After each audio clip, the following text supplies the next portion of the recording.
Wahyu pasal pertama ayat 9 hingga ayat 20. Kita akan membacanya dan izinkan saya untuk membacanya untuk jemaat, dan jemaat bisa mengikutinya dengan suara yang pelan. Oke. Saya ingin informasikan, mungkin saya akan bacakan agak berbeda dengan yang di Alkitab jemaat. Kalau jemaat masih memakai versi yang lama, karena saya akan baca dengan menggunakan versi yang baru, yang terjemahan Lembaga Alkitab Indonesia yang kedua. Penglihatan Yohanes di Patmos. Aku, Yohanes, saudaramu yang dalam Yesus ikut serta dalam kesusahan, dalam kerajaan dan dalam ketekunan, berada di pulau yang bernama Patmos karena firman Allah dan kesaksian Yesus.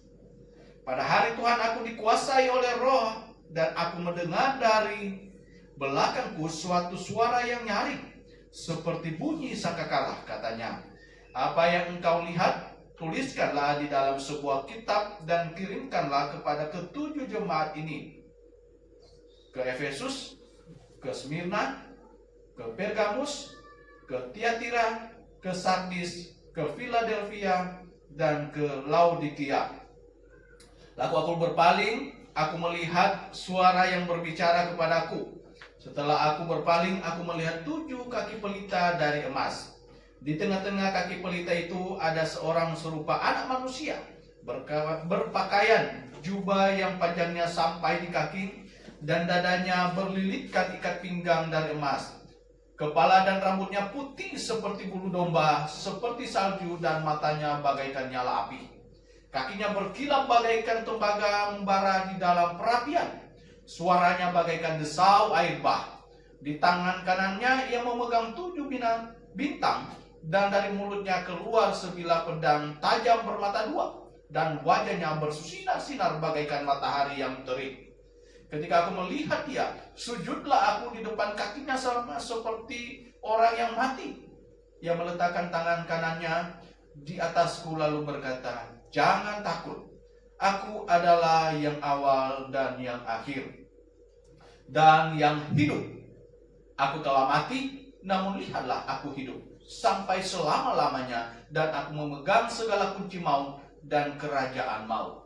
Karena itu tuliskanlah apa yang telah kau lihat, baik yang terjadi sekarang maupun yang akan datang, maupun yang akan terjadi sesudah ini.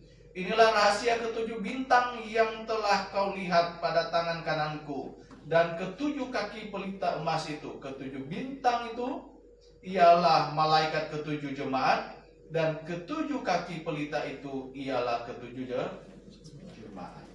Sejauh sana pembacaan kita. Dan Bapak Ibu Saudara yang dikasihi Tuhan,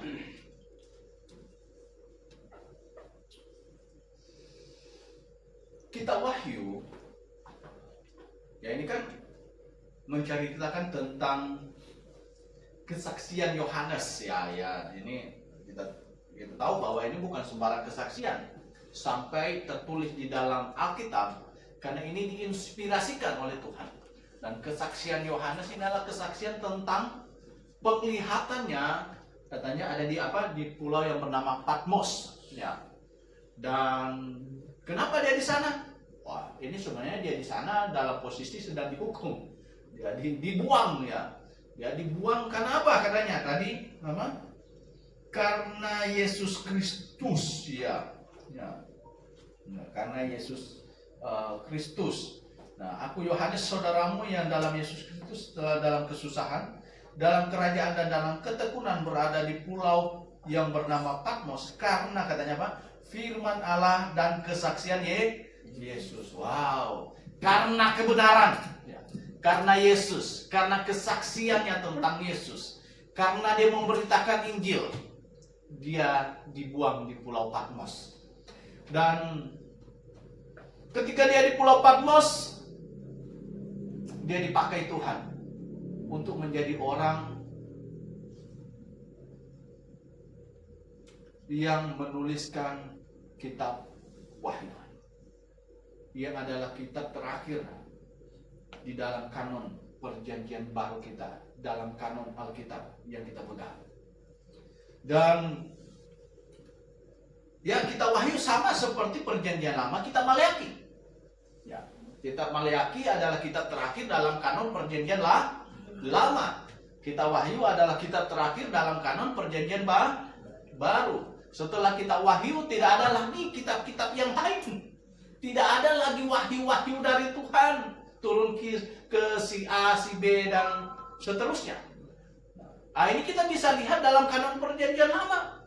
Setelah kitab Maleakhi tidak ada lagi turun wahyu dari Tuhan sehingga terbit kitab-kitab yang lain. Ya, tidak ada. Makanya di antara kitab Maleakhi sebagai wahyu terakhir sampai pada perjanjian baru, ya, itu ada namanya masa kegelapan. Ya, ada ini di mana Tuhan tidak turun ke wahyu selama kurang lebih 400 tahun. 400 tahun. Tidak ada proses turunnya wahyu dari Tuhan. Ya. Dan sebenarnya di masa itu banyak wahyu-wahyu liar yang bermunculan. Nah, itulah yang ada mereka yang menyelipkannya di antara kitab Maleakhi dan kitab Matius. Nah, semua kitab-kitab itu adalah wahyu liar. Wahyu liar kita katakan. Karena itu justru timbul di mana Tuhan tidak menurunkan wahyu kepada manusia. Oke, baik jemaat yang dikasihi Tuhan. Setelah Maleakhi selesai kurang lebih 400 tahun, ya, Tuhan tidak turunkan wahyu. Dan kitab Wahyu adalah penutup. Setelah kitab Wahyu selesai, Tuhan tidak lagi turunkan wahyu atau menulis atau memerintahkan si A, si B untuk menulis kitab. Tidak ada. Tidak ada. Dan seperti kitab Maleakhi ditulis kepada tiang penopang dan dasar kebenaran saat itu. Siapa? Israel. Maka jemaat yang dikasihi Tuhan, kitab Wahyu juga ditulis kepada tiang penopang dan dasar kebenaran, yaitu siapa? Jemaat. Jemaat yang dari Allah, tiang penopang dan dasar kebenaran. Nah, kan kita baca tadi kan, tuliskanlah ini, dan di ayat terakhirnya sampai dikasih tunjuk katanya, ketujuh bintang itu ialah malaikat 7 jemaat, dan ketujuh kaki pelita itu ialah ketujuh jemaat kepada tiang penopang dan dasar kebenaran. Dan Bapak Ibu Saudara yang dikasihi Tuhan, di sini sudah langsung kaki dia melambangkan jemaat sebagai tiang penopang dan dasar kebenaran. Dan jemaat yang menarik di sini, jemaat jamak tiang penopang dan dasar kebenaran. Kita jangan menganggap remeh ini. Kenapa Tuhan memakai jemaat? Kenapa tidak disebutkan jemaat? Ya, karena ini sebenarnya secara tidak langsung menyampaikan tentang konsep apa? Independensi lokal. Ya, kalau kepala jemaat ya udah. Kalau dia bukan jemaat, ya cukup dengan jemaat, ya dikirim ke sinodenya, ketua sinode. Sudah ketua sinode punya tugas. Ya, tapi ini kepada jemaat. Dan Bapak Ibu Saudara yang dikasihi Tuhan, ini jemaat lokal, ayat 20. Ya. Inilah rahasia ketujuh bintang yang telah kulihat pada tangan kananku dan ketujuh kaki pelita emas itu. Ketujuh bintang itu ialah malaikat ketujuh jemaat, dan ketujuh kaki pelita itu ialah ketujuh jemaat. Ya, sangat jelas konsep independen lokal itu disampaikan. Ya, disampaikan. Dan Bapak Ibu Saudara yang dikasihi Tuhan, makanya kita tidak pakai yang namanya cabang-cabang kayak perusahaan saja, cabang tidak, ya. Dan ada yang berkata bahwa ketujuh jemaat ini adalah lambang dari zaman yang berbeda. Nah, kalau jemaat baca tentang buku-buku tafsiran kitab Wahyu, ini ada yang menyampaikan bahwa 7 jemaat ini bukan secara literal, ini hanya lambang dari ketujuh jemaat ketujuh zaman, ya zaman yang beda-beda. Bapak Ibu Saudara yang dikasihi Tuhan, ada yang bilang, nah yang Efesus adalah jemaat mula-mula, Smyrna adalah jemaat di abad kedua dan ketiga, dan terus mereka urut-urut begitu, gitu. Tapi tidak. Ini adalah satu pandangan yang salah. Ya. Ini adalah pandangan yang salah. Di sini sebenarnya Tuhan berbicara tentang ketujuh jemaat secara literal. Ini adalah ketujuh jemaat yang pernah eksis di zaman itu. Ini literal. Tetapi Bapak Ibu Saudara yang dikasihi Tuhan, kenapa cuma 7? Kenapa? Apakah jemaat saat itu di zaman itu hanya 7 jemaat ini? Saya pikir penafsiran yang benar adalah kita melihat bahwa ketujuh jemaat ini sudah cukup mewakili keadaan jemaat di sepanjang sejarah manusia. Jemaat Efesus mewakili jemaat yang dimana awalnya dia punya kasih yang berapi-api. Dalam perjalanan-perjalanannya kasihnya ini mulai meredup, kurang. Tetapi Tuhan temukan mereka ini luar biasa, begitu. Nah, ini sudah mewakili semua jemaat yang kira-kira kehidupannya seperti jemaat Efesus, begitu. Tapi jemaat Efesus adalah jemaat yang real. Adalah jemaat independen yang saat itu memang eksis di zamannya. Oke, Bapak Ibu Saudara yang dikasihi Tuhan, kita lihat bahkan di pasal 2 dalam kitab Wahyu, di pasal 2 ayat yang pertama, tuliskanlah kepada malaikat jemaat di Efesus. Dan ini adalah pola yang terus diulang-ulang. Kalau kita baca dalam kitab Wahyu, ini adalah pola yang terus diulang-ulang, diulang-ulang. Satu di sana ada kepada malaikat jemaat, malaikat jemaat ini berarti penerima surat, karena katanya tadi berikanlah ini katanya kepada malaikat jemaat. Nah ini Bapak Ibu Saudara yang dikasihi Tuhan, apa maksud dari Tuhan menyuruh Yohanes menulis untuk malaikat di Efesus, malaikat jemaat, malaikat jemaat. Tadi yang berkata pikir, ini malaikat, ngapain Yohanes menulis surat kepada malaikat? Karena pada umumnya orang berpikir malaikat malaikat angelos, malaikat makhluk surgawi itu, malaikat. Dan malaikat dalam Alkitab diinformasikan ada beberapa berdasarkan nama mereka, gitu kan? Ada malaikat Gabriel, ada malaikat ini. Bahkan kalau ini kita temukan ada kerub yang sayapnya ada 6. Kalau di kitab Yeskiel ada 6. Kita temukan. Nah, tetapi jemaat yang dikasih Tuhan, apakah Tuhan menyuruh Yohanes menulis surat ditujukan kepada malaikat? Jemaat punya malaikat. Dan saudara yang dikasihi Tuhan, kita dapatkan bahwa ini memang Alkitab memakai kata malaikat. Malaikat dalam bahasa Yunani ini angelos memang. Dalam bahasa Yunani kata malaikat itu berasal dari kata angelos. Angelos. Dan angelos itu maskulin. Tidak ada kata angelos dalam bahasa Yunani dan di dalam Alkitab. Tidak pernah kata angelos itu feminin. Semua kata angelos itu dia maskulin. Makanya kalau kita kasih nama anak kita, kalau perempuan sebaiknya jangan angelos. Saya hampir namakan Jason itu Angel. Hampir. Cuma saya pikir nanti takutnya, karena kan tidak semua orang paham. Saya memikirkan konsekuensinya kalau dia dewasa nanti di sekolah habis dibully. Cowok kok namanya Angel, padahal mereka kan tidak paham.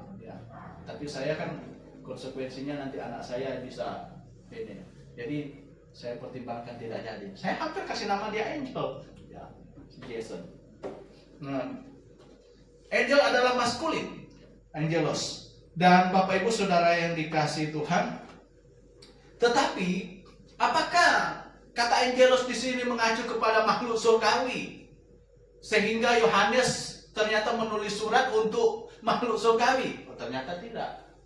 Karena Bapak Ibu Saudara yang dikasihi Tuhan, di dalam Alkitab kata angelos memang bisa mengacu kepada makhluk surgawi, tetapi arti kata angelos itu sendiri selain mengacu malaikat makhluk surgawi, juga memiliki pengertian sebagai utusan. Ya, utusan. Di mana kita dapatkan contohnya? Misalnya kita lihat di dalam Matius pasal 11. Matius pasal 11 ayat yang ke-10. Tentang ialah ada tertulis, lihatlah aku menyuruh utusanku mendahului engkau, ia akan mempersiapkan jalanmu di hadapanmu. Kata utusanku dalam bahasanya itu berasal dari kata angelos. Angelos. Dan ini kan mengacu kepada siapa? Yohanes Pembaptis. Yohanes Pembaptis. Yohanes Pembaptis disebut angelos, utusan. Iya, utusan. Nah, jadi kata angelos itu tidak selalu mengacu kepada makhluk surgawi, tetapi bisa dipakai dalam pengertian sebagai utusan. Dan Bapak Ibu Saudara yang dikasihi Tuhan, jadi Yohanes diperintahkan Tuhan menulis surat kepada malaikat jemaat. Ini mengacu kepada utusan. Utusan siapa di sini? Sebenarnya adalah gembala sidangnya. Gembala sidang dari jemaat ke-7 jemaat yang disebutkan di sini. Dan Bapak Ibu Saudara yang dikasihi Tuhan, jadi mengapa surat ini ditujukan kepada gembala sidang jemaat Efesus misalnya pasal 2? Kalau kita baca dengan dan memperhatikan kata ganti orang selalu mengajak kepada sang gembala sidang, ya, gembala sidang. Dan seorang gembala sidang, pelajarannya adalah bahwa seorang gembala sidang ini memikul tanggung jawab atas apa yang terjadi di jemaatnya. Dan kalau ada yang terjadi dalam jemaat, maka Tuhan, hal yang pertama yang Tuhan lakukan adalah menuntut ke gembala sidang. Ini kenapa jumlah orangnya makin hari makin habis? Yang dicari adalah gembala sidangnya. Kenapa si A, si B begini? Yang dicari adalah gembala sidangnya. Meski kata gantimu tidak hanya terbatas pada gembala sidang itu, tapi juga kepada jemaatnya. Dan jadi Bapak Ibu Saudara yang dikasihi Tuhan, hal yang kedua kita dapatkan dalam Kisah Rasul pasal 18. Kita sedikit eksegesis dulu ya, ini 18 ayat yang ke-19. Di sana dikatakan, sampailah mereka di Efesus dan Paulus meninggalkan Priskila dan Aquila di situ. Ia sendiri masuk ke rumah ibadat dan bertukar pikiran dengan orang-orang Yahudi. Dan bahkan di pasal 19 ayat 8, selama 3 bulan Paulus mengunjungi rumah ibadat di situ dan berbicara dengan berani serta berdebat dengan mereka untuk meyakinkan mereka tentang kerajaan Allah. Jadi Paulus balik lagi di pasal 19 ke Efesus, dan bahkan di pasal 20 ayat 17 di sana dikatakan, dari Miletus ia mengirim pesan ke Efesus untuk meminta para penatua jemaat datang ke Miletus. Jadi Paulus ingin bertemu dengan para penatua atau para gembala sidang di sini ya, karena kata penatua dalam kita temukan ini mengacu kepada gembala sidang ya, karena penatua, penilik dan gembala adalah jabatan yang sama ya. Jabatannya sama. Dan saudara yang dikasihi Tuhan, kita lihat bahwa penatua di Efesus bukan hanya satu, ya, karena kata para, ya. Nah, jadi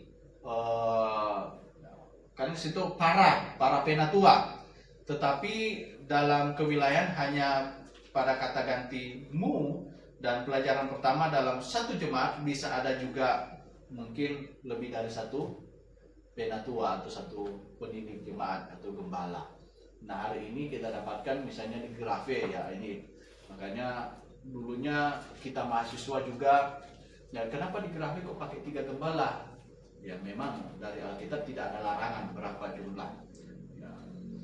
Dan justru kita dapatkan di Grafe dengan 3 gembala pelayanan semakin efektif, karena ketika ada satu orang keluar, ada 2 bisa cover, ya. Dan misalnya satu orang yang kemana dan satu orang yang bisa dipanggil keluar, ada satu yang masih bisa cover pelayanan. Nah, ya. Tetapi itu sesuai dengan kebutuhan dari jemaat. Kalau sesuai kebutuhan pelayanan, ya, kalau angkat banyak gembala terus pelayanannya saja ini ngapain gitu. Nah, Bapak Ibu Saudara yang dikasihi Tuhan, kita kembali, artinya bahwa di satu jemaat bisa lebih dari satu gembala. Dan kita kembali ke Wahyu tadi. Di pasal 2, di sini penerima surat, ya. Penerima surat, nah, surat ini ayat penerima surat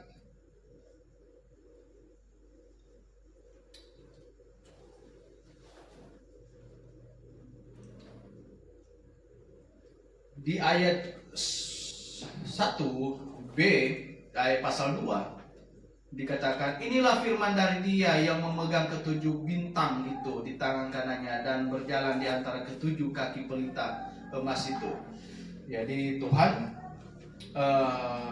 memberitahukan bahwa bintang itu kan ya jemaat, dan katanya Tuhan memegang, ya, Tuhan memegang, karena kalau kita lihat di pasal 1 tadi, ya kan, di ayat 20, inilah rahasia 7 bintang yang telah kau lihat pada tangan kananku dan 7 kaki pelita emas itu. 7 bintang itu adalah malaikat 7 jemaat, dan 7 kaki pelita itu ialah 7 jemaat. Jadi Tuhan memegang, ya. Tuhan memegang. Dan saudara yang dikasihi Tuhan, tetapi kita lihat di ayat yang kelima dari pasal 2, sebab itu ingatlah betapa lamanya engkau telah jatuh, bertobatlah dan lakukanlah lagi apa yang semula engkau lakukan. Jika tidak demikian, aku akan datang kepadamu dan aku akan mengambil kaki pelitamu dari tempatnya jikalau engkau tidak bertobat. Nah, jadi saudara yang dikasihi Tuhan, ini informasi penting. Lewat apa yang terjadi di dalam jemaat Efesus di sini, bahwa Tuhan menginformasikan Tuhan bisa suatu saat tidak memakai jemaat sebagai tiang penopang dan dasar kebenaran. Maksudnya ini seperti contohnya yang Tuhan sampaikan kepada jemaat Efesus. Tuhan bilang segera bertobat. Kalau tidak, bisa saja Tuhan tidak memakai lagi jemaat Efesus sebagai tiang penopang dan dasar kebenaran. Sebab itu ingatlah betapa dalamnya engkau telah jatuh. Bertobatlah dan lakukanlah lagi apa yang semula engkau lakukan. Jika tidak demikian, aku akan datang kepadamu dan aku akan mengambil kaki pelitamu dari tempatnya jikalau engkau tidak bertobat. Mengambil kaki pelita. Dan saudara yang dikasihi Tuhan, ini sangat penting. Jadi bagi kita sebagai satu jemaat, ya kan, untuk tetap konsisten menyadari bahwa saya ada di dalam jemaat dan fungsinya adalah sebagai tiang penopang dan dasar kebenaran. Saya berada di dalam jemaat bukan karena saya mau cari A, cari B, ya hanya untuk mementingkan isi perut dan atau jabatan dan lain sebagainya. Bukan. Tetapi karena saya sadar setelah saya diselamatkan, setelah saya menerima Yesus sebagai Tuhan dan Juru Selamat saya, Tuhan perintahkan saya untuk tetap atau berada di dalam satu jemaat lokal, di mana jemaat itu adalah sebagai tiang penopang dan dasar kebenaran. Dan saya mau ambil bagian dalam hal itu. Bukan kita cari jemaat yang untuk karena di situ tidak ketat. Di situ saya bisa bebas pakai baju. Kami tadi di jalan, dalam perjalanan hampir jatuh. Ya, bukan hampir jatuh kan. Karena Kalista kan duduk di depan. Ya. Jadi dia menyaksikan dengan jelas apa yang di depan gitu. Dan dia ketawa lihat seorang ibu-ibu yang saya lihat itu kayaknya mau ke gereja. Itu bajunya di atas kayak topi jerami gitu kan, cuma dikasih bolong sehingga masuk lehernya. Di sampingnya ini loh. Ya tapi ketika angin tiup, ini topi jeraminya ini terbang-terbang dan di bawahnya bolong gitu kan. Waduh, sehingga saya agak kurang jadi fokus ya. Ya kurang fokus itu. Motor di depan itu tiba-tiba belok dan ya. Saudara yang dikasih Tuhan, kita cari tempat yang seperti apa? Tempat yang ingin membawa kita kemana? Tempat yang ingin membentuk kita seperti apa? Ya. Semua orang tahu, orang tua ingin anaknya sekolah di sekolah yang berkualitas. Untuk apa? Selain dia bisa pinter, tetapi juga bisa bermoral. Nah kalau cuma pintar dan moralnya nggak ada, wah ini hancur kita. Demikian juga dengan jemaat. Ya. Kita tahu satu jemaat yang benar, yang baik adalah jemaat yang berfungsi sebagai tiang penopang dan dasar kebenaran, ya kan? Dan itu berdampak kepada moral jemaatnya, gitu.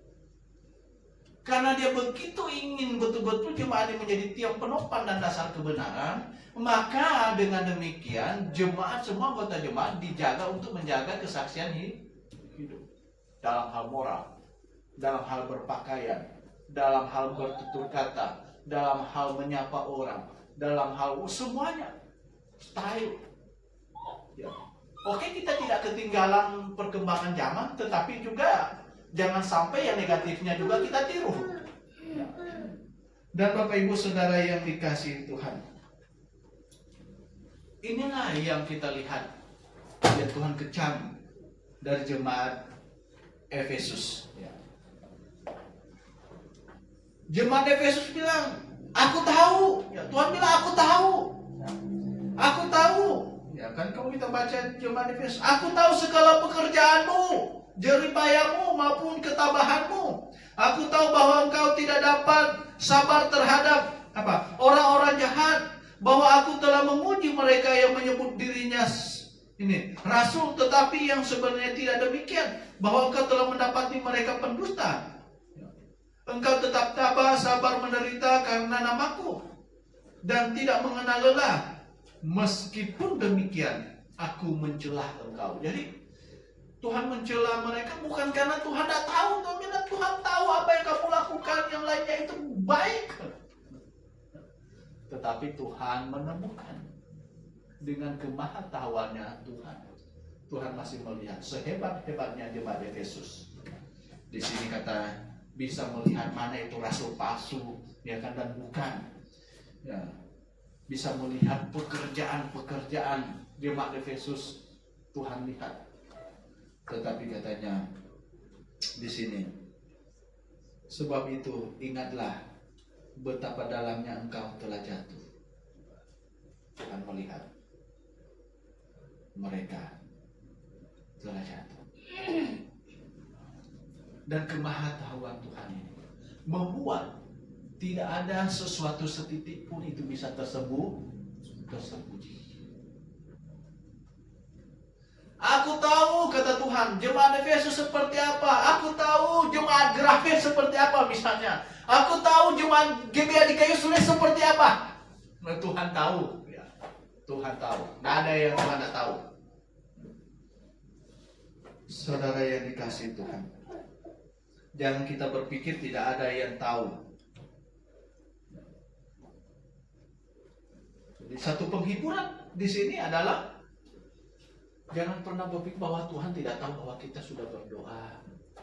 Jangan berpikir bahwa Tuhan tidak tahu bahwa saya sudah berkorban, ya kan?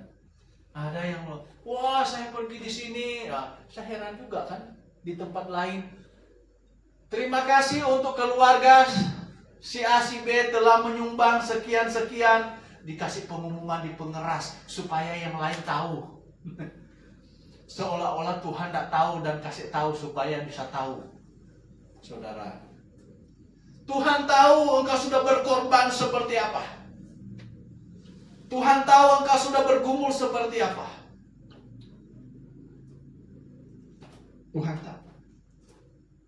Dan saudara yang dikasihi Tuhan,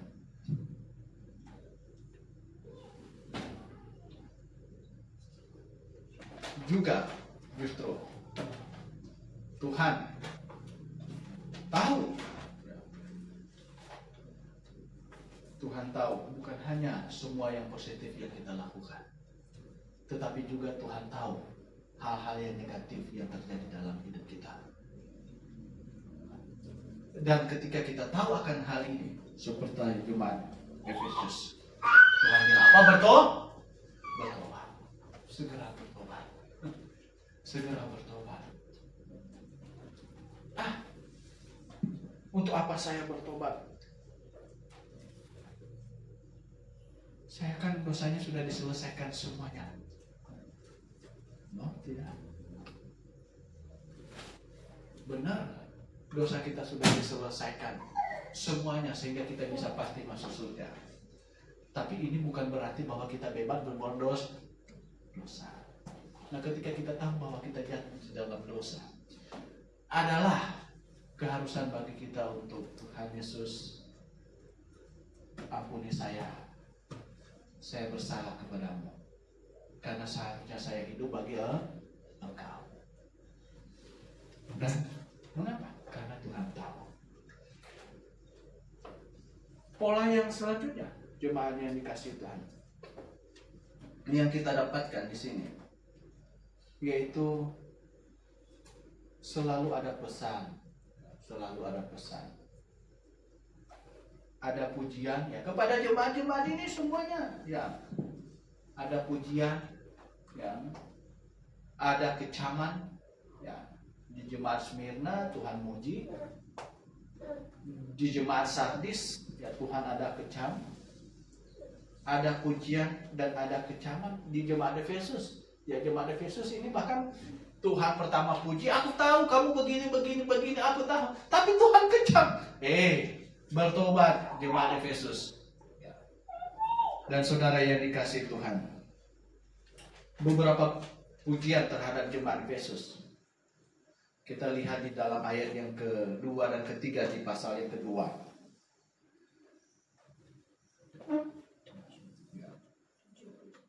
Tuhan, aku tahu segala pekerjaanmu, jeripayamu, ketabahanmu, ketidaksabaranmu terhadap orang-orang jahat. Wah, ini jemaat Efesus mantap sekali, gitu kan? Ya. Apa katanya? Memuji mereka, menyebut dirinya rasul, ya. Dan pada akhirnya kalian sampai bisa tahu bahwa mereka berdusta, tabah, sabar menderita karena Tuhan, dan tidak mengenal lelah. Wah, itu pujian kepada jemaat Efesus. Tetapi ada kecaman juga. Ada kecaman. Tuhan mengecam jemaat Efesus. Dan selalu jemaat yang dikasihi Tuhan, kalau Tuhan menilai jemaat Efesus seperti itu, dan Tuhan dapatkan ada yang harus dipuji dan ada hal yang harus dikecam. Bagaimana kalau Tuhan puji GBA di Kayu Sule?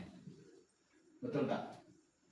Seberapa banyak yang Tuhan dapatkan hal yang perlu dipuji? Betul. Berapa banyak? Dan ada berapa banyak juga hal yang akan Tuhan kejam. Tuhan kejam. Saudara yang dikasihi Tuhan. Katanya di sini bagi jemaat Efesus, mereka hal yang dipuji adalah tidak mentolerir kejahatan. Wah, ini penting. Ini penting. Bagi orang yang sudah diselamatkan, tidak ada kesempatan bagi kita untuk melakukan sesuatu yang jahat. Jangan pernah kita kasih berat. Jangan pernah. Jangan pernah. Tidak dapat sabar terhadap orang-orang jahat katanya. Tidak dapat sabar. Waduh. Tidak dapat sabar. Geram terhadap kejahatan ini sama sekali tidak suka. Gitu. Saya terkadang saya selalu pakai kata ini untuk anak saya gitu. Karena jangan sampai saya memakai satu kalimat atau satu kata yang justru nanti kalau dia tiru ini justru bikin malu saya atau kami keluarga gitu, orang tua gitu. Jadi saya bilang, aduh Lista nih papi geram ini. Ya terkadang kalau dia ngalah, papi saya geram juga. Ya lucu-lucu ya anak-anak ya. Tapi saya pakai ini artinya untuk menunjukkan bahwa dia sedang melakukan satu kesalahan. Dan Bapak Ibu Saudara yang dikasihi Tuhan. Ingat, mereka tidak sabar terhadap orang-orang jahat bukan berarti jemaat Efesus tidak ada kesabaran. Gitu. Mereka jelas. Di sini katanya sabar menanggung penderitaan ya kan ya. Berarti punya kesabaran. Tetapi mereka tidak sabar karena apa? Sesuatu itu adalah jahat.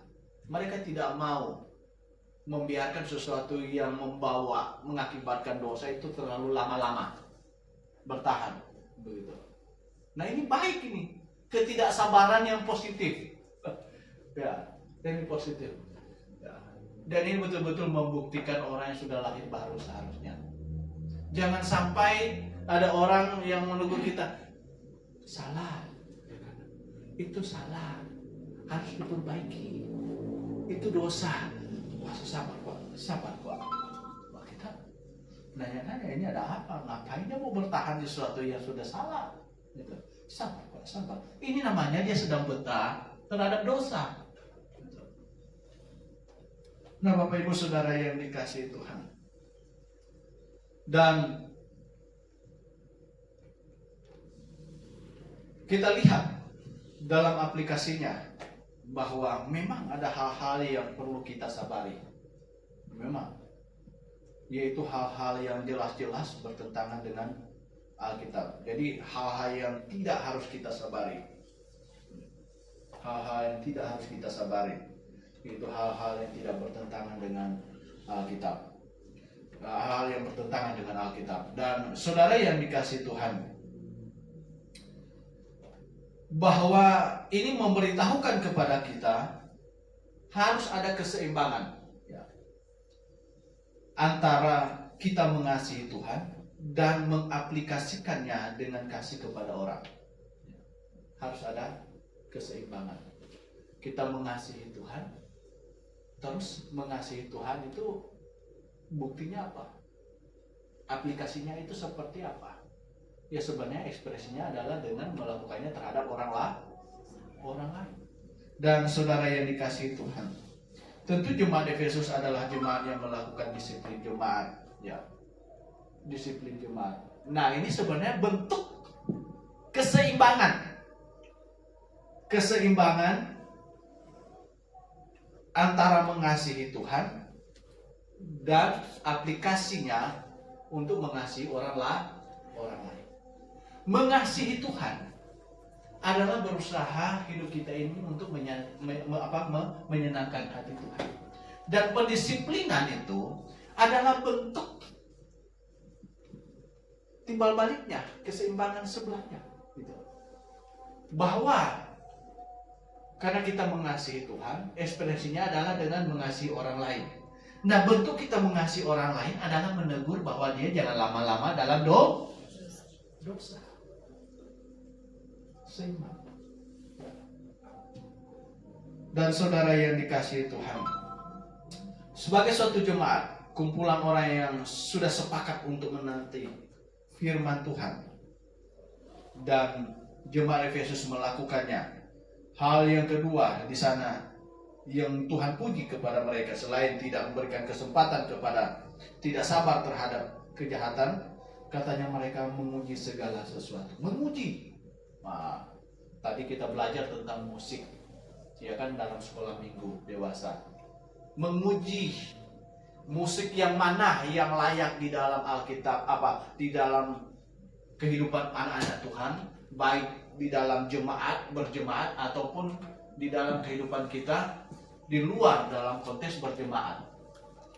Mana yang bisa kita pakai? Mana musik yang bisa kita dengar? Waduh, saya katakan tadi kepada peserta yang mengikuti sekolah minggu dewa, saya bilang saya jadi bergumul juga tentang anak saya ini. Anak-anak saya ini karena kami tinggal di tepi jalan di sana kan, ini mobil angkot mikro orang Nado Bila ini kan tailing ini musik-musiknya hampir nggak ada yang pelan gitu kan, toa kencang-kencang, dan rata-rata ya kalau anak muda yang lewat yang nyetir itu semua lagunya itu lagu-lagu DJ semuanya. Waduh, pokoknya pas bunyi itu anak-anak langsung badannya otomatis tuh. Saya bilang, waduh ini bahaya juga ini, aduh pusing juga saya ini anak saya sejak kecil sudah didoktrinasi dengan ini, aduh. Semalam saja kami habis beres-beres di sini pulang, di depan ruko ada kondangan. Jadi pas pulang itu musiknya gila kencang sekali. Geser padahal lagi tidur. Dengar musik itu langsung bangun dan begini. Saya bilang, kenapa itu anak di belakang? Aduh, saya bilang ini susah ya, aduh. Jadi satu pergumulan tersendiri teman yang dikasih Tuhan. Ya, musik. Nah, kita yang sebagai orang yang mengasihi Tuhan dan menilai segala sesuatu, kita tahu bahwa ini tidak boleh lama-lama begini ini, aduh. Nah, jemaat yang dikasihi Tuhan, menilai segala sesuatu. Bahkan tidak ada hal yang bisa lolos dari penilaian kita. Menilai segala sesuatu toh, ya. Tidak ada hal yang bisa lolos. Mengapa? Karena kita ingin konsisten untuk hidup berjalan dengan Tuhan, mengikuti aturannya Tuhan, yaitu firman Tuhan, Alkitab. Jemaat yang dikasihi Tuhan, uji doktrin, uji pengajaran, ya, uji moral, diuji semuanya. Ya, bukan hanya yang diutus jadi penginjil perlu uji doktrin. Ya, kami sebelum diuji, sekarang dibuat lagi. Di Grave mahasiswa untuk memacu mereka supaya ini dibuat lomba menjelaskan peta jalan. Wah, saya lihat bahwa seru juga ini. Ada yang dapat nilainya C, ada yang dapat nilai sama sekali. Wah, ini sudah terlihat di mana. Nah, yang jadi penginjil nanti harus bisa menjelaskan. Kalau tidak bisa menjelaskan, tidak bisa diutus. Tidak memenuhi syarat. Nah, kita jadi jemaat sebagai orang lahir baru, kita harus bisa menguji segala sesuatunya, menguji segala sesuatu. Sudahkah saya berpakaian seperti ini? Saya pernah dapatnya kan, saya sekarang sudah jadi jarang, hampir tidak pernah lagi ojek online, ya, sudah jadi jarang. Pernah waktu saya masih aktif, ya masih cukup sering dapat customer seorang anak gadis mahasiswi Politeknik waktu itu, bawanya dari Sario. Ya, saya bilang dari pusat kota agak macet, kita ikut ring road.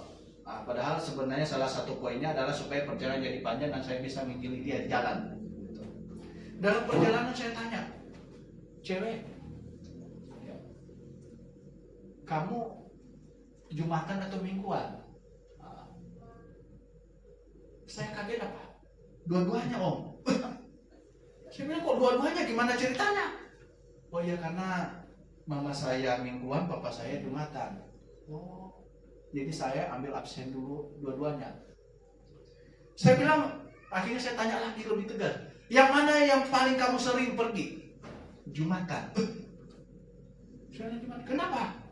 Enggak sering yang di Mingguan. Sebenarnya dulu juga sering saya, Pak. Malah saya lebih suka Mingguan. Terus kenapa ya sekarang berubah jadi sering ke Jumatan? Karena pergi ke Mingguan, Pak. Yang Jumatan itu, kalau yang Jumatan, semua ke gereja semuanya tertutup, pergi kalau sembahyang semuanya tertutup, sopan. Kalau yang mingguan katanya kok nggak bisa dibedakan dengan pergi ke mall, ke diskotik. Di bawahnya setengah tiang, ya kan? Di atasnya setengah tiang. Di tengahnya nggak ada tiangnya. Wah, coba bayangkan. Dia hanya jadi lebih sering ke Jumatan karena masalah pakaian. Jemaat yang dikasih Tuhan. Kita lihat. Sekarang bagaimana caranya? Wah, ingat saya minggu lalu berkhotbah tentang jemaat gereja tidak menyelamatkan. Benar. Yang menyelamatkan adalah Yesus Kristus.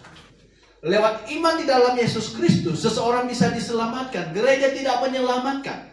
Tetapi Tuhan menuntut gereja itu menjaga kesaksian, berfungsi sebagai gula, ya kan, untuk bisa membawa semut datang kepada Tuhan. Bagaimana caranya?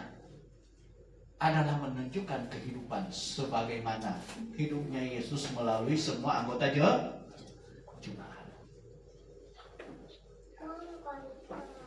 Orang yang mau datang katanya ini yang Alkitabiah. Kok gitu ya?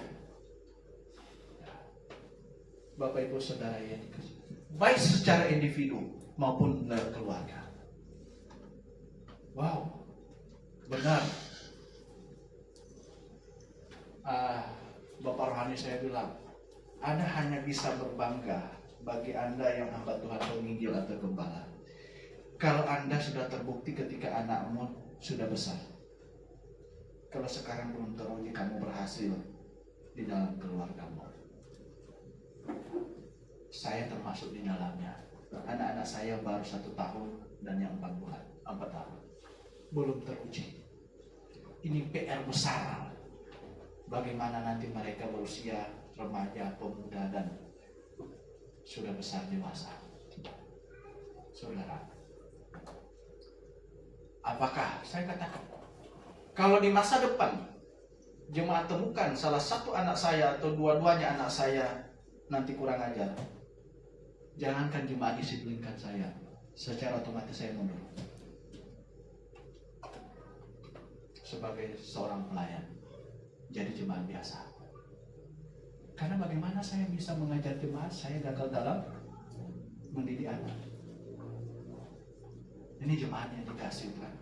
Jadi penting sekali, penting di dalam perjemaat. Makanya jemaat Efesus contoh, ya, jemaat Efesus.